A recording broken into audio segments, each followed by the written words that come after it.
How to go to recently deleted on Instagram.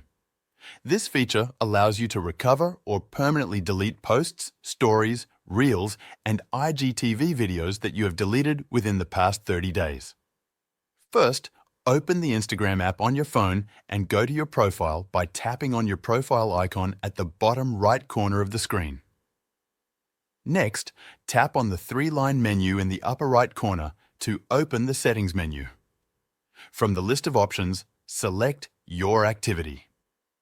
In this section, scroll down and find the Recently Deleted option.